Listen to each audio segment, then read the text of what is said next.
ലോകത്തെ ഏറ്റവും വലിയ ജീവിയായ ആനയെ മുന്നിൽ വെച്ചുകൊണ്ട് അള്ളാഹുവിന്റെ പരിശുദ്ധ പള്ളി വിളിക്കാൻ വേണ്ടി വന്നപ്പോ അള്ളാഹു അവരെ പാഠം പഠിപ്പിച്ചത് അതേ ലോകത്തിലെ ഏറ്റവും ചെറിയ പക്ഷികളെ കൊണ്ട്, പൈഞ്ഞാക്കിളികളെ കൊണ്ട് അള്ളാഹു നശിപ്പിച്ചു. സൂറത്തുൽ ഫീൽ പറഞ്ഞു, അർസല അലൈഹിം ത്വയ്റൻ അബാബീൽ. അബാബീൽ പക്ഷികളെന്ന് പറയുന്ന ചെറിയ കുരുവിക്കൂട്ടങ്ങളെ കൊണ്ട് അല്ലാഹു അബറകത്തിന്റെ ആനപ്പടയെ നശിപ്പിച്ച ചരിത്രമാണ് അല്ലാഹുവിന്റെ വിശുദ്ധമായ ദീനിനെ പറയാനുള്ളത്. അതുകൊണ്ട് സഹോദരങ്ങളെ, മനുഷ്യൻ ആദരിക്കപ്പെട്ടവനാണ്. ഈ വിഷയം നിങ്ങൾ ഗൗരവത്തോടെ കേൾക്കണേ. അല്ലാഹുവിന്റെ ഖുർആൻ പറഞ്ഞ ആദരിക്കപ്പെട്ട വിഭാഗം മനുഷ്യരാണെങ്കിൽ സഹോദരങ്ങളെ, മനുഷ്യനേക്കാൾ ചില സന്ദർഭങ്ങൾ ചില പക്ഷികൾക്കല്ല കഴിവ് കൊടുത്തിട്ടുണ്ട്. നമ്മുടെ വിഷയം അതല്ല. പർവ്വത മുകളിലെ പറവകളാണ്. ശബ്ദയോടെ എന്റെ ഉമ്മമാര് കേൾക്കേണ്ട വിഷയമാണ്. മഹാനായ സയ്യിദുനാ ഇബ്രാഹിം നബി അലൈഹിസ്സലാത്തു വസ്സലാം ശബ്ദയോടെ കേൾക്കേണ്ട വിഷയം ആരംഭിക്കുകയാണ്. സഹോദരങ്ങളെ, ഈ വിഷയം ഇനി കാസർഗോഡ് ജില്ലയിൽ പറയൂല. അതുകൊണ്ട് വേറെ ഒരു സ്ഥലത്ത് വന്ന് കേൾക്കാമെന്ന് കരുതണ്ട. സഹോദരങ്ങളെ, മഹാനായ സയ്യിദുനാ ഇബ്രാഹിം നബി അലൈഹിസ്സലാത്തു വസ്സലാം മനുഷ്യനാഗരികതയുടെ പ്രവിതാപകൻ സയ്യിദുനാ ഖലീലുല്ലാഹി ഇബ്രാഹിം അലൈഹിസ്സലാത്തു വസ്സലാം ഒരു ദിവസം ഒരു കടലിന്റെ കരയിലൂടെ നടന്നു വരുമ്പോൾ, ഒരു കരയിലൂടെ നടന്നു വരുന്ന ഇബ്രാഹിം നബി അലൈഹിസ്സലാത്തു വസ്സലാം ഒരു അത്ഭുതം കാണുകയാണ്. എന്ത് അത്ഭുതമാണെന്നല്ലേ പ്രിയപ്പെട്ടവരെ? ഒരു വലിയ ജീവി ചപ്പ് കാലുകൾ മേപ്പോട്ടുയർന്നും മലർന്നു കിടക്കുകയാണ്. ഇബ്രാഹിം നബി അലൈഹിസ്സലാത്തു വസ്സലാം ചത്ത് കിടക്കുന്ന ആ വലിയ ജീവിയുടെ ചാരത്തെത്തിയിട്ട് ഇബ്രാഹിം നബി അത്ഭുതത്തോടെ നോക്കി നിൽക്കുമ്പോ ഇബ്രാഹിം നബിക്ക് കാണാൻ കഴിഞ്ഞത്, പ്രിയപ്പെട്ട സഹോദരങ്ങളെ, കടലിലെ ചെറിയ ചെറിയ പരൽ മത്സ്യങ്ങൾ കയറി വരികയാണ്. എന്നിട്ട് ആ വലിയ ജീവിയിൽ നിന്ന് കൊത്തി കൊത്തി തിന്നിട്ട് ഇറങ്ങി പോവുകയാണ്. ഇബ്രാഹിം നബി മാറി നിന്നൊന്ന് നോക്കി. എന്റെ പെങ്ങന്മാർക്ക് ഇന്നേ വരെ തോന്നാത്ത ഒരു സംശയമാണ് ഞാൻ പറയുന്നത്. ആ വലിയ ചത്ത് ചീടക്കുന്ന ജീവിയുടെ ചാരത്ത് വന്ന്, പ്രിയപ്പെട്ടവരെ, ചെറിയ ചെറിയ പരൽ മത്സ്യങ്ങൾ വന്ന് ഇബ്രാഹിം നബി നോക്കി നിൽക്കുമ്പോ ആ മത്സ്യങ്ങൾ വന്ന് വലിയ ജീവിയിൽ നിന്ന് കൊത്തിപ്പറക്കി തിന്നുകൊണ്ട് തിരിച്ചിറങ്ങി പോവുകയാ. ഇബ്രാഹിം നബി നോക്കി നിന്നു. കുറെ സമയം കഴിഞ്ഞപ്പോലെ കാട്ടിൽ നിന്ന് വന്യമൃഗങ്ങൾ വരികയാ. ആ മൃഗങ്ങൾ വന്ന്, കടുവയും പുലിയും വന്ന് ആ നോക്കി നിൽക്കുന്ന ഇബ്രാഹിം നബിയുടെ മുമ്പിൽ വെച്ച് മീൻ കഴിച്ചിട്ട് പോയ, മത്സ്യം കഴിച്ചിട്ട് പോയ ബാക്കിയുള്ള ഭാഗങ്ങൾ വാരി വലിച്ചു തിന്നുകയാണ്. അത് വലിച്ചു കീറി തിന്നിട്ട് അതിന്റെ കുറെ വേസ്റ്റുകൾ അവിടെ ഇട്ടിട്ട് പോയി. ഇബ്രാഹിം നബി അത്ഭുതത്തോടെ നോക്കി നിൽക്കുകയാണ്. നോക്കുമ്പോൾ സുബ്ഹാനല്ലാഹ്, അതിന്റെ ബാക്കി വന്ന കുറെ ഭാഗങ്ങള് പറവക്കൂട്ടങ്ങൾ വന്ന് കൊത്തി വലിച്ചു കൊണ്ടുപോവുകയാണ്. ഇബ്രാഹിം നബിയുടെ മനസ്സിൽ ഒരു സംശയം വന്നു. ഇന്നേ വരെ എന്റെയും നിങ്ങളുടെയും മനസ്സിൽ ആ സംശയം വന്നിട്ടില്ല. എന്തു സംശയമാണ് വന്നതെന്നറിയോ? അല്ലാഹുവേ, ആ ചത്ത കിടക്കുന്ന ജീവിയെ നാളെ പരലോകത്ത് നീ ഒരുമിച്ച് കൂട്ടുമല്ലോ. എങ്ങനെയാണ് ഒരുമിച്ച് കൂട്ടുന്നത്? കുറച്ചു ഭാഗം മത്സ്യത്തിന്റെ വയറ്റിലാണ്, കുറച്ചു ഭാഗം മൃഗങ്ങളുടെ വയറ്റിലാണ്, കുറച്ചു ഭാഗം പക്ഷികളുടെ വയറ്റിലാണ്. അല്ലാഹുവേ, നാളെ നിന്റെ കോടതിയിൽ വരുമ്പോ ആ ജീവിയെ നീ എങ്ങനെയാണ് ഒരുമിച്ച് കൂട്ടുന്നതല്ലോ?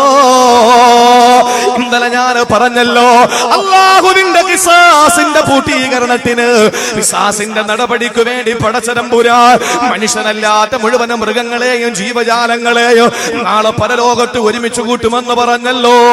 ഇബ്രാഹിം നബി അലൈഹിസ്സലാത്തു വസ്സലാമിന്റെ സംശയം അവിടെയാണ്. എങ്ങനെയാണ് കുറച്ചു മത്സ്യം കഴിച്ചുപോയി, കുറച്ചു മൃഗങ്ങളെ കൊത്തിവലിച്ചു കൊണ്ടുപോയി, ബാക്കിയുള്ളത് പക്ഷികൾ കൊത്തിപ്പറക്കി കൊണ്ടുപോയി, ഈ ജീവിയെ നാളെ പരലോകത്ത് എങ്ങനെയാ നീ കൊണ്ടുവരുന്നത്? ചിന്തിച്ചിട്ടുണ്ടോ സഹോദരങ്ങളെ? അടിഞ്ഞാലെന്ന് പറയുന്ന പ്രദേശത്തിലൂടെ കാഞ്ഞങ്ങാട് നിന്ന് ഈ പറയുന്ന ബേക്കൽ ഫോർട്ടിലേക്ക് ചേറിപ്പാഞ്ഞു പോകുന്ന വാഹനത്തിന്റെ അടിയിലായി പോയ നൂറുകണക്കിന് ആളുകളെ ഞാനും നിങ്ങൾ കണ്ടിട്ടില്ലേ? ഈ അടുത്ത സമയത്ത് എന്റെ പ്രിയപ്പെട്ടവരെ, ഒരു സഹോദരന് വാഹന അപകടത്തിൽ മരണപ്പെടുകയാണ്. ആ മരണപ്പെട്ട സഹോദരനെ അടക്കാൻ വേണ്ടിയിട്ട് മയ്യത്ത് കുളിപ്പിച്ചപ്പോൾ സഹോദരങ്ങളെ കുളിപ്പിച്ച ഒരാൾ എന്നോട് പറയുകയാണ്, തിരുവനന്തപുരം മെഡിക്കൽ കോളേജില് പോസ്റ്റ്മോർട്ടം ടേബിളിൽ കിടത്തിയിട്ട് പോസ്റ്റ്മോർട്ടം കഴിഞ്ഞ് അവിടെ വെച്ച് കുളിപ്പിച്ചിട്ട് വീട്ടിൽ കൊണ്ടുവരാൻ വേണ്ടിയിട്ട് അവിടുത്തെ സുഹൃത്തുക്കളോടൊപ്പം പോയ എന്റെ ഒരു സുഹൃത്തിനെ വിളിച്ചിട്ട് പറയുകയാണ്, അല്ലാഹുവേ കാണേണ്ട കാഴ്ചയാണ്, തലയ്ക്കകത്ത് ഒന്നുമില്ല. എങ്ങനെ ഉമ്മാന്റെ മുമ്പിൽ കൊണ്ടുവെക്കും, എങ്ങനെ ഭാര്യയുടെ മുമ്പിൽ കൊണ്ടുവെക്കും? അതുകൊണ്ട് 3 കെട്ട് പഞ്ഞി വാങ്ങിയിട്ട് തലയോട്ടിയിടകത്ത് ഇറക്കി വെക്കുകയാണ്. തലച്ചോറ് നടുറോഡില് ചെതഞ്ഞരഞ്ഞു പോയി. സഹോദരങ്ങളെ ചിന്തിച്ചിട്ടുണ്ടോ? ഇന്നേവരെ ചിന്തിച്ചിട്ടുണ്ടോ? അതുമല്ലെങ്കിൽ പോട്ടെ, എന്റെ മയ്യത്തെടുത്ത് കബറിനകത്ത് വെച്ചാൽ സഹോദരങ്ങളെ ചിന്തിക്കണേ. ഞാൻ ഇന്നലെ രാവിലെ എന്റെ വീട്ടിൽ നിന്നിറങ്ങുമ്പോ എന്റെ പറക്കമുട്ടാത്ത പൊന്നുമക്കള് എപ്പോൾ വരും പാപ്പാന്ന് ചോദിക്കുമ്പോ ഞാൻ പറഞ്ഞു, വ്യാഴാഴ്ച രാവിലെ മക്കളെ നിങ്ങൾ ഉറങ്ങി എഴുന്നേക്കുമ്പോ ഞാൻ വരുമെന്ന് പറഞ്ഞു. സഹോദരങ്ങളെ, ഞാൻ ഇവിടെ വെച്ചങ്ങ് മരിച്ചുപോയാൽ, ഞാൻ ഇവിടെ വെച്ചങ്ങ് മരണപ്പെട്ടു പോയാൽ എന്റെ മയ്യത്തെടുത്ത് നിങ്ങൾ ഇവിടെ കുഴിച്ചിടുകയോ അതല്ല എന്റെ നാട്ടിലയക്കുകയോ ചെയ്താൽ എന്നെ മറമാടി 3 ദിവസം കഴിഞ്ഞാൽ അല്ലാഹുവേ എന്റെ കണ്ണിന്റെ ഭാഗത്ത് 2 ഗുഹയല്ലാതെ മറ്റൊന്നുമില്ല. എന്റെ മയ്യപ്പിന്നെ അടക്കിയ കബറിനകത്ത് 40 ദിവസം കഴിഞ്ഞിട്ടൊന്ന് തുറന്നു നോക്ക്. എന്റെ വയറെല്ലാം മഴുകിത്തൊളിഞ്ഞ് എന്റെ ശരീരമെല്ലാം പഴുത്തുപോയി, പുഴുക്കള കയറും എന്റെ പ്രിയപ്പെട്ടവരെ. പക്ഷെ ഒരു ഹാഫിളാണോ, ഖുർആൻ മനനം ചെയ്ത ഹാഫിളാണോ, ഖിയാമത്ത് നാൾ വരെ അല്ലാഹു സത്യം, ആ കബറിനകത്ത് നശിക്കൂല, ആ കബറിനകത്തൊരു പുഴു വരൂല, ആ കബറിനകത്തൊരു ചെതൽ വരൂല. സഹോദരങ്ങളെ, മയ്യത്ത് മറമാടിയിട്ട് 40 ദിവസം കഴിഞ്ഞിട്ട് വയറെല്ലാം പൊട്ടിയിട്ട് മണ്ണോട് ചേർന്ന് പോകുമ്പോ സഹോദരങ്ങളെ ചിന്തിച്ചിട്ടുണ്ടോ, നാളെ പരലോകത്ത് എങ്ങനാണ് പടച്ചോൻ ഒരുമിച്ച് കൂട്ടുന്നത്? ഇതേപോലെ വരുമല്ലോ. എങ്ങനാണ് അല്ലാഹു തിരിച്ച് ഇങ്ങനെ ഒരു കോല തരുന്നതെന്ന് ഇന്നേവരെ ചിന്തിച്ചിട്ടുണ്ടോ? ഇബ്രാഹിം നബി ചിന്തിച്ചത് അങ്ങനെയാണ്. അല്ലാഹുവേ, ഈ ചത്ത ജീവിയുണ്ടല്ലോ, അതിന്റെ ഒരു ഭാഗം മത്സ്യം കൊണ്ടുപോയി, മറ്റൊരു ഭാഗം മൃഗങ്ങൾ കൊത്തിവലിച്ചു, ഒരു ഭാഗം പക്ഷിപറവാദികളെ കൊത്തിവലിച്ചു കൊണ്ടുപോയെങ്കിൽ അല്ലാഹുവേ നാളെ എങ്ങനെയാണ് ഉയർത്തെഴുന്നേൽപ്പിക്കുന്നതെന്ന് എനിക്ക് അറിയിച്ചു തരുമോ?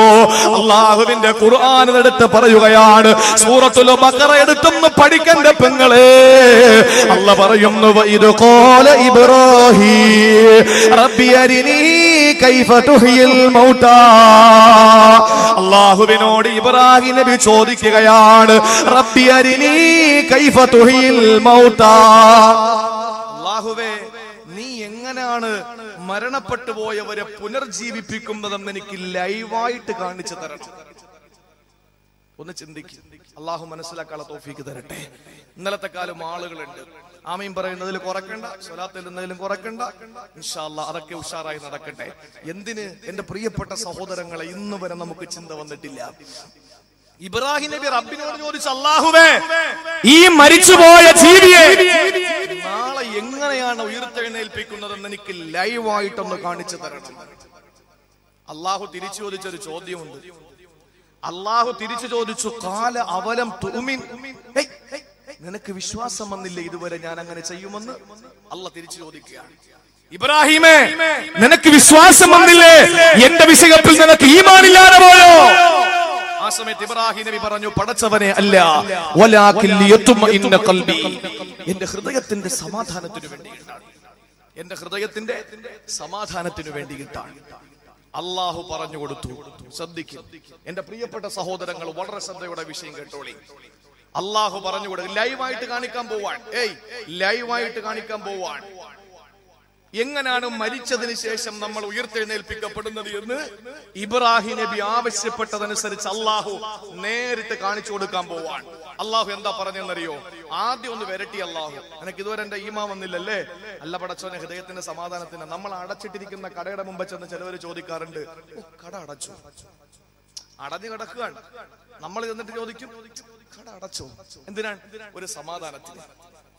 മഴ പെയ്യുമ്പോ പറയും, മഴ പെയ്യുന്നോ? നേരിട്ട് തലയിൽ വെള്ളം വീണിട്ടാണ് മലന്ന് നോക്കിയത്, പക്ഷെ ഹൃദയത്തിന്റെ സമാധാനത്തിന്. അല്ലേ? ഭാര്യമാരോട് ചോദിക്കും, എടി പഴയതുപോലെ സ്നേഹമൊക്കെ ഉണ്ടോ? അത് ചോദിക്കുന്നത് സുന്നത്താണ്, അത് സുന്നത്താണ്. എന്റെ പ്രിയപ്പെട്ടവരെ, അള്ളാഹുവിന്റെ റസൂല് ആയിഷ ബീവി ഇടയ്ക്കിടയ്ക്ക് നബിയോട് ചോദിക്കും, നബിയെ നിങ്ങൾക്ക് പഴയ സ്നേഹം, 95 വയസ്സായ ഉപ്പാപ്പ 90 വയസ്സുകാരിയായ ഉമ്മാമാരുടെ അടുത്ത് ഇടയ്ക്കൊക്കെ ചോദിക്കണം, പഴയതുപോലെയൊക്കെ സ്നേഹമുണ്ടോ എന്നൊക്കെ ചോദിക്കണം. അത് സുന്നത്താണ് പരസ്പരം, പ്രത്യേകിച്ച് ഈ കാലഘട്ടത്തില്. ഇല്ലെങ്കിൽ എന്താ പ്രശ്നം? നമുക്ക് സമാധാനം നഷ്ടപ്പെട്ടുകൊണ്ടിരിക്കുകയാണ്. നമുക്ക് സംശയം ഉണ്ടാവും, എനിക്ക് നിന്നോട് പഴയ സ്നേഹമൊക്കെ ഉണ്ടോ? ആയിഷ ബീവി ഇടയ്ക്കിടയ്ക്ക് നബിയോട് ചോദിക്കും, നബിയെ പഴയ സ്നേഹം ഉണ്ടോ എന്നോട്? ഉണ്ട് ആയിഷ. എത്രയുണ്ട്? നമ്മുടെ ഭാര്യമാര് ചോദിക്കും, ഇത്തറാണോ? റസൂലുള്ളാഹിയുടെ അടുത്ത് വന്നിട്ട് ആയിഷ ബീവി ചോദിച്ചു, നബിയെ നിങ്ങൾക്ക് എന്നോടുള്ള സ്നേഹം എത്രയാണ്?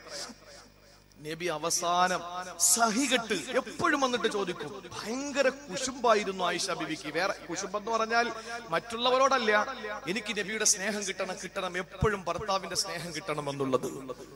ആയിഷ ബീവിയോട് നബി പറഞ്ഞൊരു കാര്യം ചെയ്യും, എനിക്ക് നിന്നോടുള്ള സ്നേഹം, നീ കയറ് കണ്ടിട്ടുണ്ടോ? കയറ് കണ്ടിട്ടുണ്ട്. അതുപോലെയാണ് എന്റെ സ്നേഹം നിന്നോടുള്ള. പിണഞ്ഞു കിടക്കുകയാണ്, കെട്ടിപ്പിണഞ്ഞു കിടക്ക എന്റെ മനസ്സ് നിന്റെ മനസ്സുമായി. സന്തോഷമായി. ആയിഷ ബീവിക്ക് സന്തോഷമായതിനപ്പുറം വേറൊന്നുമില്ല. പിന്നീട് ആളുകൾ നിൽക്കുമ്പോഴും ഇടയ്ക്കിടയ്ക്ക് ചോദിക്കണമെന്നൊക്കെ തോന്നുമ്പോ നബിയോട് ആയിഷ ബീവി ചോദിക്കും, കൈഫൽ അഖദത്തു യാ റസൂലല്ലാഹ്, കയറ് എങ്ങനെയുണ്ട്? അപ്പൊ ആയിഷ ബീവിയോട് റസൂലുള്ളാഹി പറയും, ഹിയ ഫി ഹാലിഹ, അതങ്ങനെ തന്നെ ഉണ്ട്, കുഴപ്പമൊന്നുമില്ല, അത് നല്ലതാണ്. ഇടയ്ക്കിടയ്ക്ക് ചോദിക്കണം. ചില ഭാര്യമാര് പറയും, സാറേ എന്റെ ഇക്കായോട് എനിക്ക് ഭയങ്കര സ്നേഹമാ, സ്നേഹം നിറഞ്ഞ് കവിഞ്ഞ് ഒഴുകി ഇപ്പൊ അപ്പുറത്തെ വീട്ടിലോട്ട് ഒഴുകിക്കൊണ്ടിരിക്കുകയാണ്. ചിലർക്ക് അങ്ങനെയാണ്. അള്ളാഹു കാത്തിരക്ഷിക്കട്ടെ.